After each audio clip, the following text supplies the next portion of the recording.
El invierno descendió sobre Stalingrado como una sentencia divina.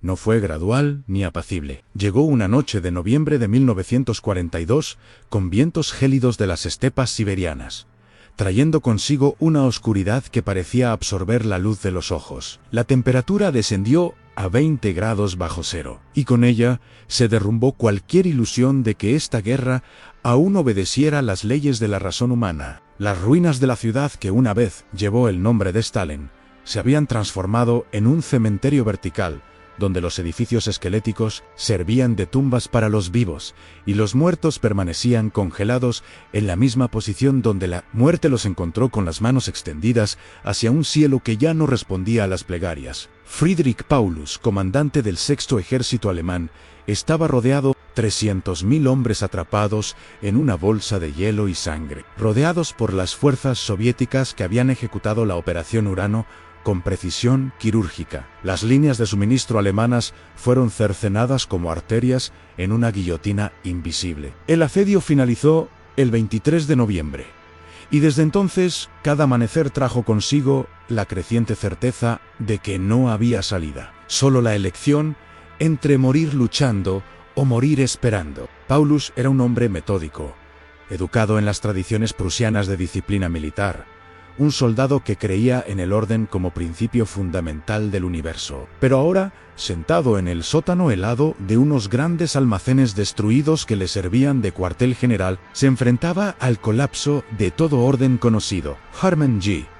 Ring prometió lo imposible. El Reichsmarschall, comandante de la Luftwaffe, aquel hombre obeso, adornado con medallas que tintineaban como campanas falsas, le aseguró personalmente a Hitler que podía abastecer al Sexto Ejército completamente por aire. 500 toneladas diarias, dijo con la seguridad de quien nunca había tenido que contar cadáveres de hambre. 500 toneladas de comida, munición, combustible y esperanza transportadas por un corredor aéreo sobre territorio enemigo, entre tormentas que arrancaban alas a los aviones como hojas secas bajo el fuego constante de las baterías antiaéreas soviéticas que transformaban el cielo en un tapiz mortífero. Era una fantasía nacida de la arrogancia y alimentada por la cobardía de hombres que preferían mentir antes que admitir la derrota. Pero para los soldados paralizados en las trincheras de Stalingrado, esa mentira era lo único que aún separaba la resistencia del colapso total. Los primeros aviones llegaron el 25 de noviembre. Los Junkers Ju-52, esos robustos trimotores que habían transportado paracaidistas sobre Creta y suministros sobre África, volaban ahora en formaciones irregulares a través de la niebla gélida hacia el aeródromo de Potomnik, dentro del perímetro acordonado. Los pilotos volaban a baja altura para evitar los cazas soviéticos, tan bajo que podían ver los rostros de los soldados en tierra, expresiones congeladas de hombres que habían olvidado lo que era no sentir hambre. Cuando los aviones aterrizaron, equipos de soldados esqueléticos se apresuraron a descargar las cajas, con los dedos ennegrecidos por la congelación, arrancando las tapas de madera con desesperada urgencia. Pero las cajas contenían menos de lo prometido, mucho menos. El primer día llegaron 100 toneladas, una quinta parte de lo prometido. Los días siguientes no fueron mejores. Los aviones que despegaban de las bases alemanas de Taganrog y Morozovskaya se enfrentaron a distancias imposibles, condiciones meteorológicas apocalípticas y al fuego incesante de un enemigo que sabía que cada avión derribado era una sentencia de muerte para cientos de alemanes rodeados. Los cazas soviéticos Yak y Lag perseguían a las formaciones alemanas como halcones sobre palomas heridas. Los artilleros en tierra disparaban salvas que convertían el aire en metal triturado, y cuando la niebla descendió tan densa que los pilotos no podían ver sus propias alas, los aviones se perdieron en las estepas blancas, vagando hasta que se les agotó el combustible y cayeron como meteoros silenciosos en el vacío helado. Durante el asedio, las matemáticas de la supervivencia se volvieron cada vez más crueles. 300.000 hombres necesitaban comer, necesitaban munición para contener a los soviéticos al otro lado de las barricadas improvisadas, necesitaban combustible para los pocos tanques que aún funcionaban, para los generadores que mantenían las radios en funcionamiento, para los camiones que transportaban a los heridos desde los puestos de avanzada hasta los hospitales de campaña, donde los cirujanos operaban a la luz de las velas porque ya no había electricidad. La ración diaria se redujo, luego se redujo de nuevo. 300 gramos de pan al día, luego 200, luego 100. Los caballos fueron sacrificados primero. Cada animal representaba días de carne para toda una compañía. Luego llegaron los perros. Incluso las ratas desaparecieron, cazadas por hombres que habían cruzado Europa como conquistadores y ahora luchaban por roedores con las manos desnudas. Paulus enviaba informes diarios al alto mando. Sus mensajes eran precisos, carentes de emoción, escritos en el lenguaje técnico de los informes militares, sin admitir debilidad ni desesperación. Situación crítica de abastecimiento, fuerza de combate reducida. Las bajas por congelamiento superan a las de combate, pero entre líneas de esas frases burocráticas se escondía un grito silencioso, una súplica desesperada pidiendo permiso para hacer lo que cualquier comandante sensato haría: romper el cerco y retirarse mientras aún quedaran hombres con fuerzas para marchar. Hitler respondió con órdenes inflexibles. No había retirada. Stalingrado debía ser defendida hasta el último hombre, hasta la última bala, hasta el último aliento. La ciudad que llevaba el nombre de Stalin era más que una estrategia militar, era un símbolo, un punto donde la voluntad nazi y la resistencia soviética chocaban en una colisión cósmica que ninguno de los dos bandos podía permitirse perder sin perderlo todo. Los pilotos de la Luftwaffe, que llevaron a cabo las misiones de suministro, eran jóvenes. La mayoría apenas habían terminado el entrenamiento básico. Los veteranos habían muerto en los cielos de la batalla de Inglaterra. Sobre Malta, sobre el Mediterráneo, estos nuevos pilotos volaban con los ojos abiertos, llenos de miedo y determinación, sabiendo que cada vuelo podía ser el último, que las estadísticas estaban en su contra, que no era cuestión de si serían derribados, sino de cuándo. Despegaban antes del amanecer, cuando el frío era tan intenso que el aceite del motor se congelaba y había que calentarlo con soplits. Volaban en silencio de radio porque las comunicaciones alemanas estaban comprometidas, guiándose por el instinto y por los escasos claros en las nubes, donde podían distinguir puntos de referencia en el suelo helado. Al llegar a Stalingrado, lo que vieron fue una visión del infierno adaptado al hielo. La ciudad ardía en lugares aislados, hogueras alimentadas por escombros y cadáveres que servían de macabros faros para los pilotos. El río Volga era una franja helada que atravesaba el paisaje, y a lo largo de sus orillas, las líneas del frente de las dos fuerzas se entrelazaban como serpientes en un abrazo mortal. Las explosiones de artillería salpicaban el horizonte con destellos anaranjados. Las trazadoras antiaéreas se elevaban del suelo en arcos luminosos, lo suficientemente lentos para ser vistos, demasiado rápidos para ser esquivados. Los pilotos se lanzaron en picado.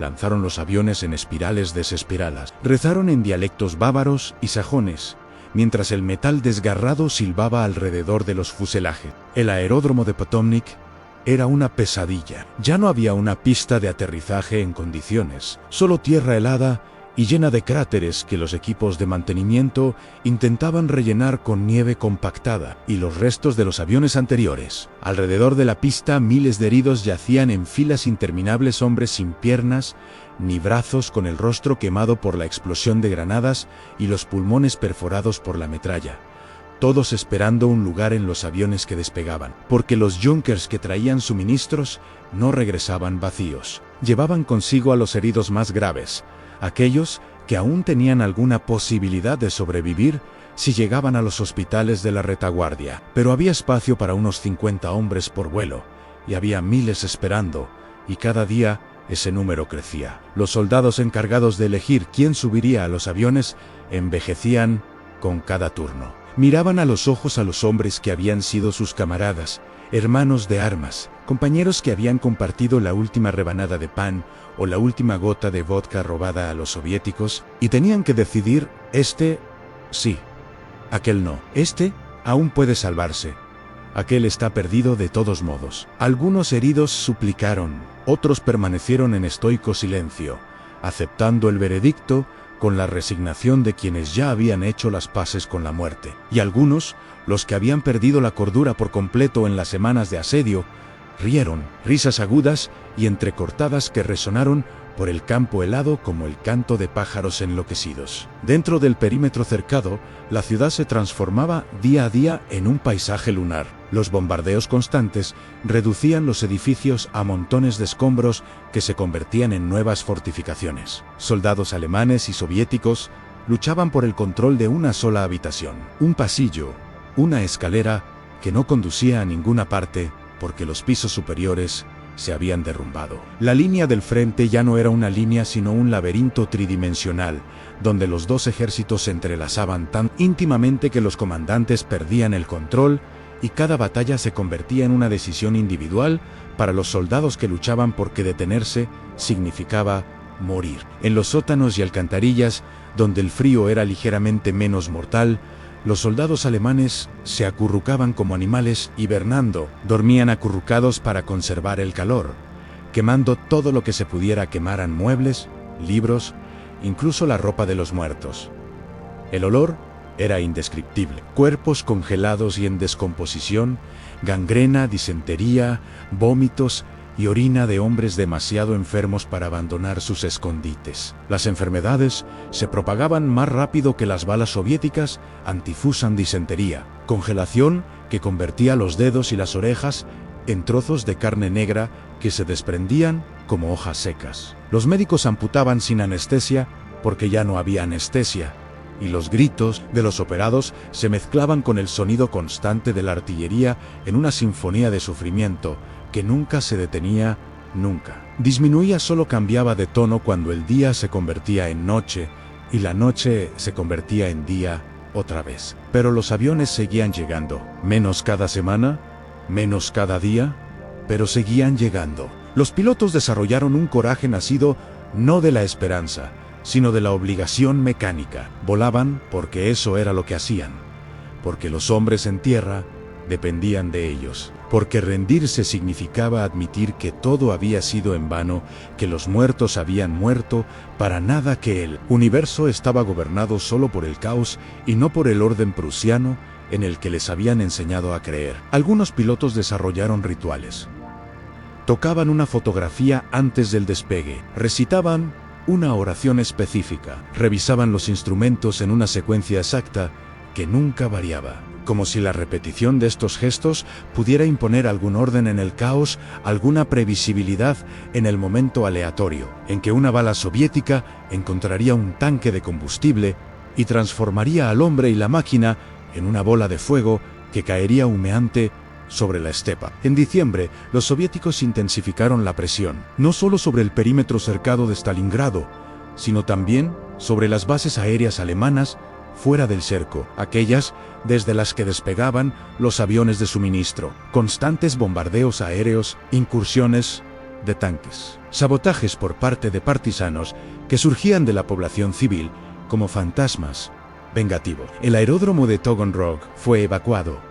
Luego, Morozovskaya, los aviones tuvieron que volar desde bases cada vez más distantes, lo que significó menos combustible para el viaje de regreso, menos carga útil y menos vuelos diarios. La matemática de la muerte se aceleró. La brecha entre lo que llegaba y lo que se necesitaba se abría como un abismo que ninguna cantidad de coraje o sacrificio podía salvar. Paulus empezó a enviar mensajes diferentes. Se acabaron los informes técnicos e impersonales, sino los llamamientos directos a sus hombres morían, no en combate heroico, sino de hambre y frío. Los soldados caían durante las marchas y nunca volvían a levantarse. Los centinelas se paralizaban en sus puestos, de pie, fusil en mano, con la mirada fija en el horizonte, hasta que alguien se daba cuenta de que llevaban horas muertos. Las unidades perdían capacidad de combate, no por falta de voluntad, sino porque sus cuerpos simplemente ya no obedecían las órdenes del cerebro.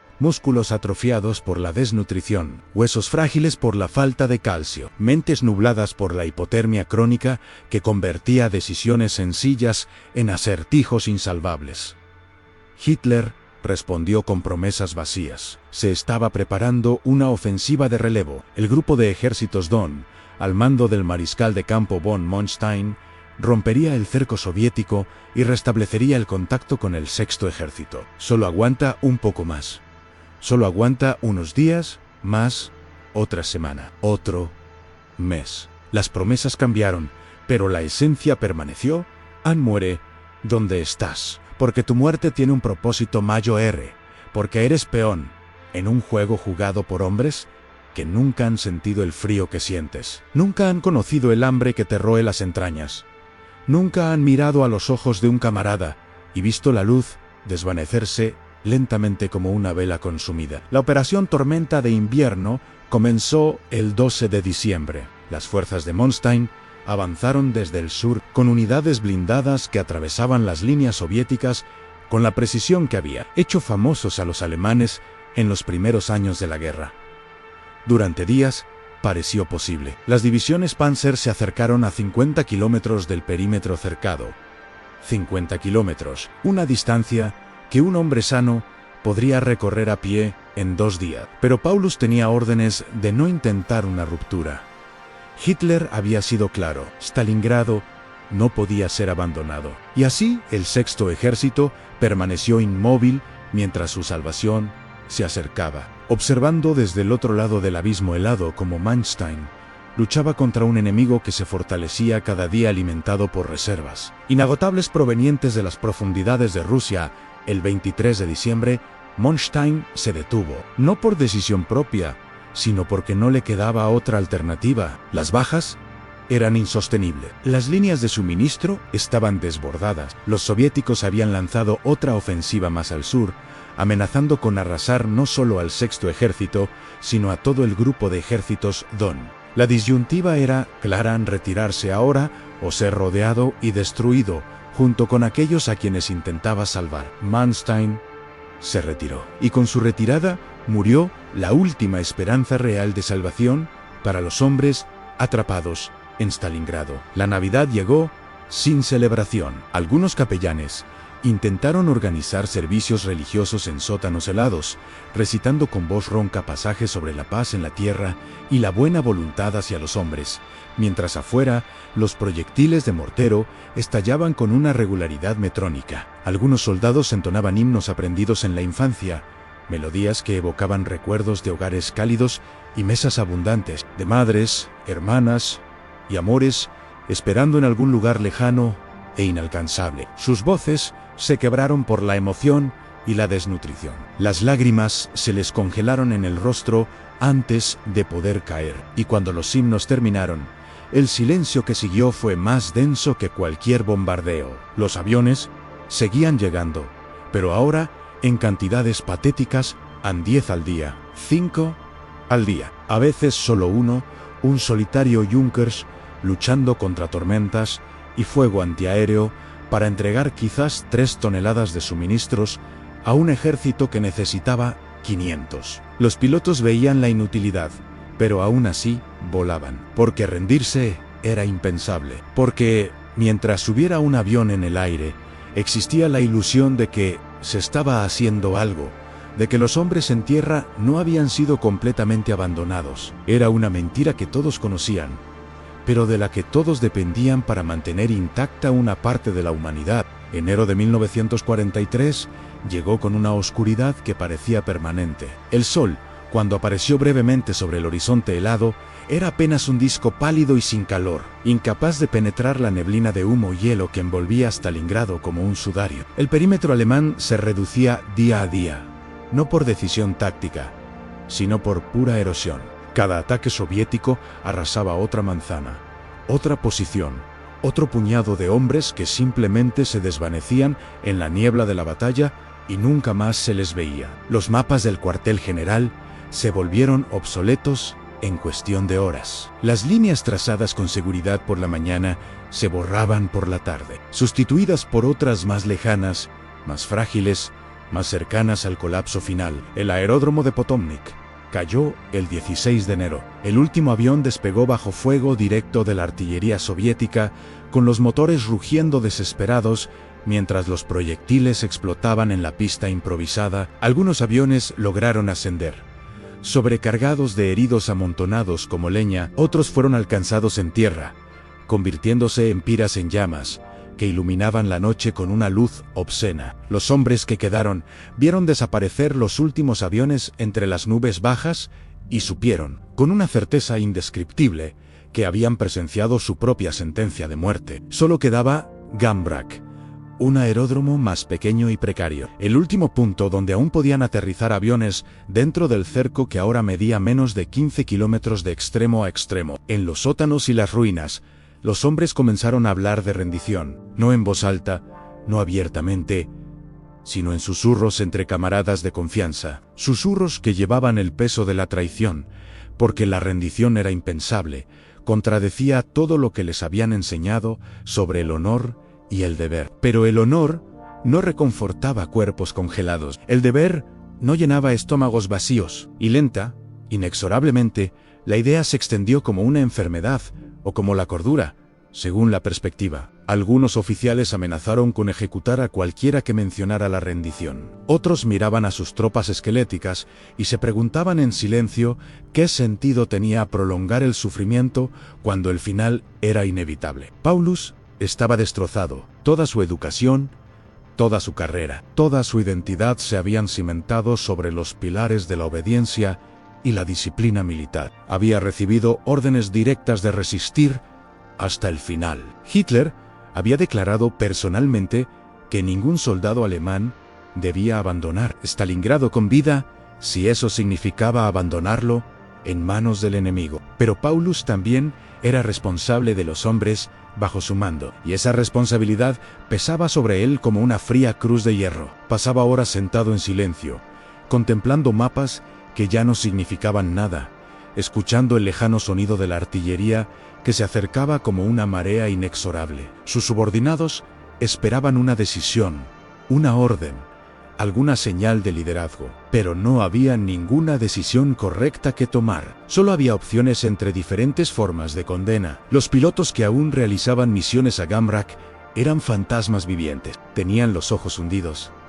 Las manos temblaban no solo de frío, sino también de agotamiento nervioso acumulado. Cada misión era un milagro de supervivencia. Los cazas soviéticos patrullaban constantemente, dando caza a los lentos y vulnerables transportes con cruel eficacia. Las baterías antiaéreas se habían multiplicado. Anillos concéntricos de artillería transformaban el corredor aéreo en un túnel de fuego, y las tormentas invernales se intensificaron. Vendavales que zarandeaban los aviones como juguetes, heladas instantáneas que acumulaban hielo en las alas hasta que el avión se volvió demasiado pesado para volar y se estrelló en círculos contra el suelo blanco. Aún así, volaron. El 22 de enero, un Junkers 52 pilotado por el teniente Klaus Hartmann se aproximó a Gambrak en medio de una tormenta de nieve tan densa que la visibilidad era prácticamente nula. Hartmann voló por instrumentos e instinto, corrigiendo el rumbo con cada ráfaga de viento que amenazaba con desviarlo. Había completado 17 misiones a Stalingrado. Sus dos copilotos anteriores habían muerto, a uno derribado sobre el Volga y el otro perdido en una tormenta sobre las estepas. El hombre sentado a su derecha tenía 19 años y había realizado su primer vuelo en solitario 3 semanas antes. Sus dedos agarraban los controles con una fuerza innecesaria, y Hartmann podía oír su respiración rápida e irregular a través del intercomunicador. Cuando emergieron de las nubes, Gambrak estaba bajo ataque directo. Los tanques soviéticos disparaban desde el perímetro, mientras los soldados alemanes intentaban defender posiciones ya perdidas. La pista estaba llena de cráteres recientes, y los cuerpos yacían esparcidos como maniquíes rotos. Hartmann no dudó. Descendió en un ángulo pronunciado, tan pronunciado que el copiloto gritó pensando que caían,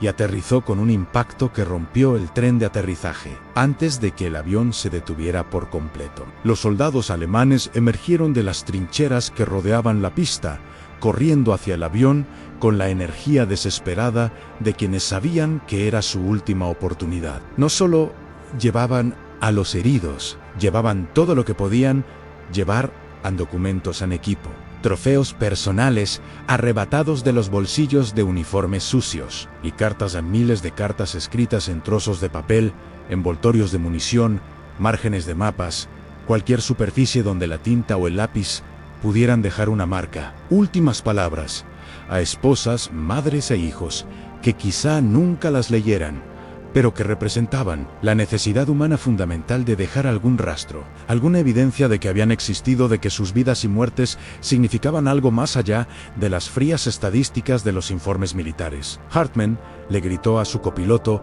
que acelerara los motores mientras las puertas seguían abiertas y los hombres seguían intentando subir.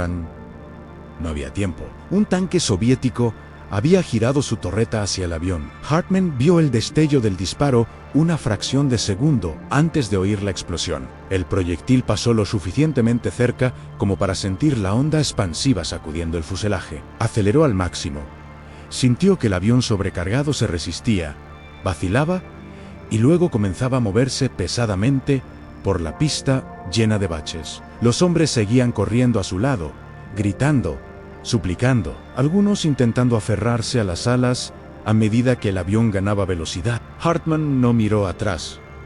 No podía mirar. Si lo hacía, vería los rostros de aquellos a quienes dejaba morir, y eso destruiría lo que le quedaba de cordura. El avión ascendía con una lentitud agonizante, tan pesado que los árboles al final de la pista parecían crecer hacia las ruedas. Un motor empezó a fallar, tosiendo y perdiendo potencia. Hartman compensó con el timón, manteniendo el avión nivelado a fuerza de voluntad y músculos tensos. Cuando finalmente alcanzaron una altitud segura y entraron en las nubes que los ocultaban de los cazas soviéticos, se permitió respirar. Detrás de él, en la bodega de carga, 73 hombres se apiñaban en un espacio diseñado para 40.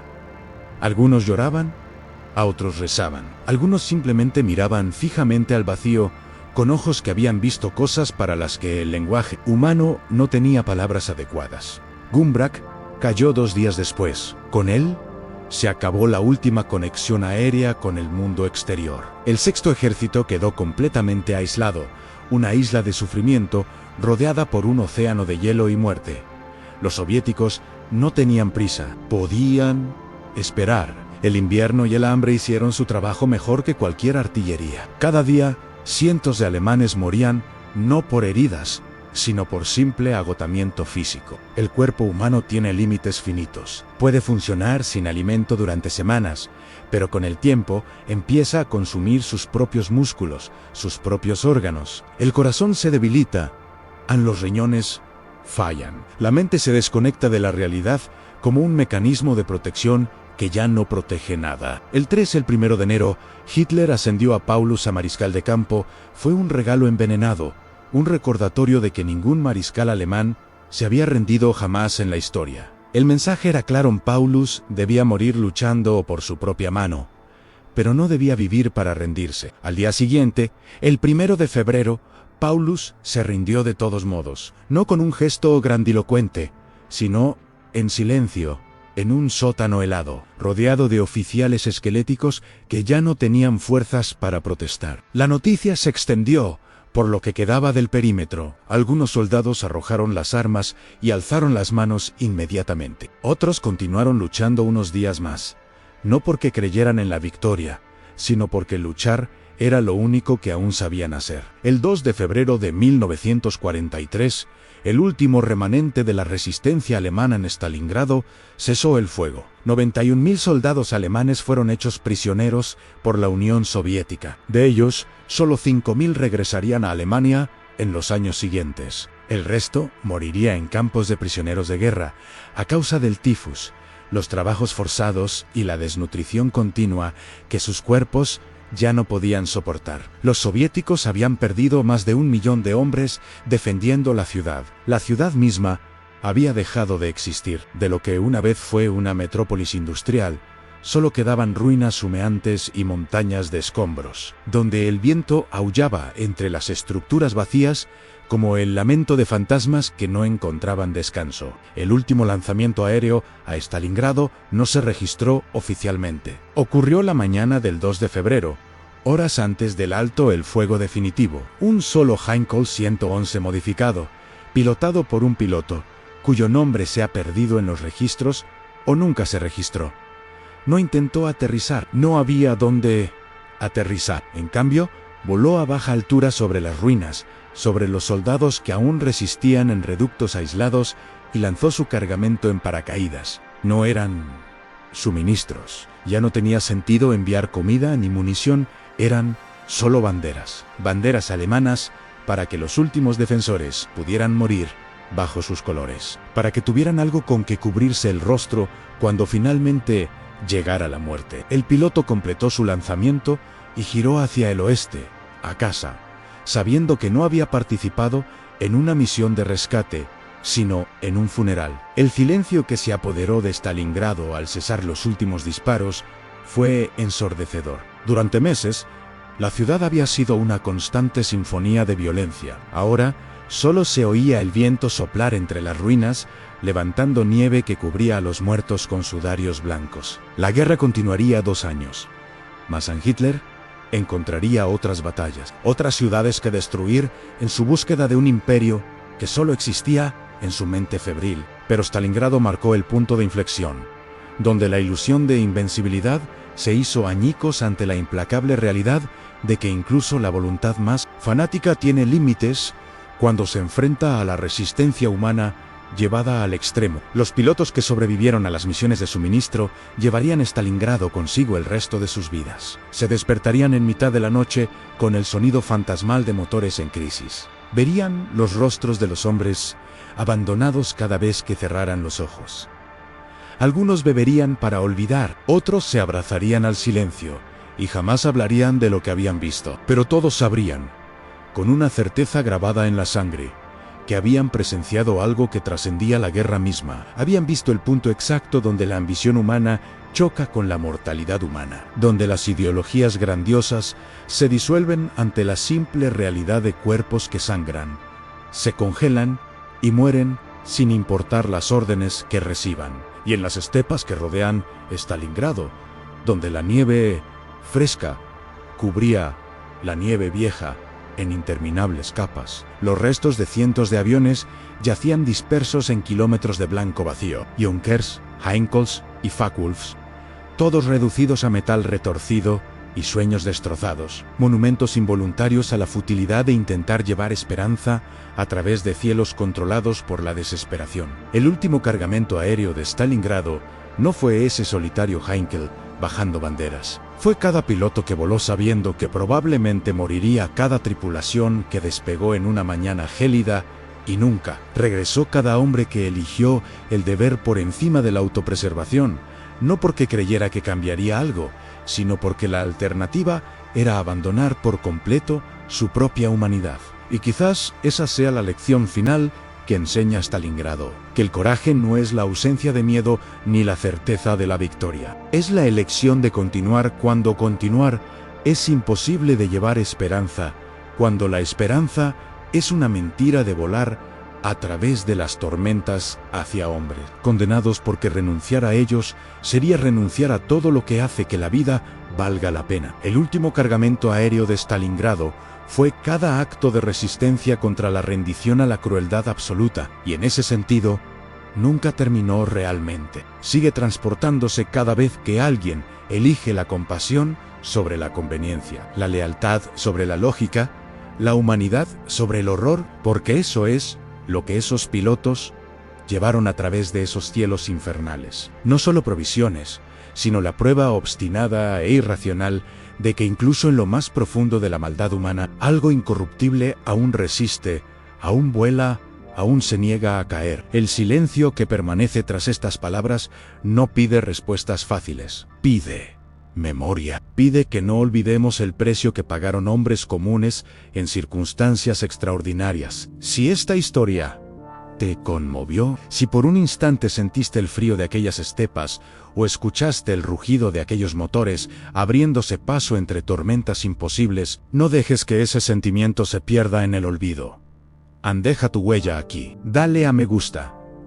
No por algoritmos ni números, sino como un gesto silencioso de reconocimiento. Como encender una vela por quienes han fallecido. Comparte tu opinión en los comentarios. Cuéntanos si alguien de tu familia vivió estas guerras. Cuéntanos qué momento de esta historia te impactó más.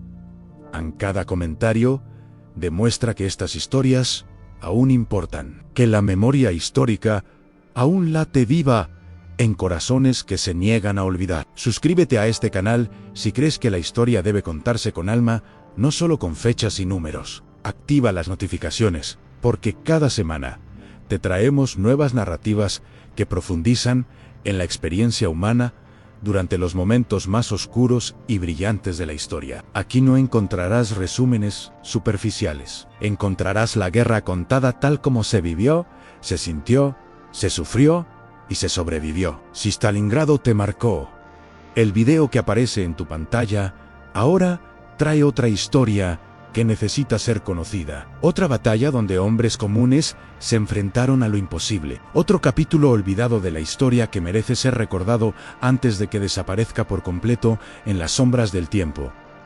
Haz clic ahora porque estas historias no esperan. Desaparecen generación tras generación, a menos que alguien decida escucharlas. El último cargamento aéreo ya partió, pero la última palabra sobre su significado aún se está escribiendo, y parte de esa palabra es tuya.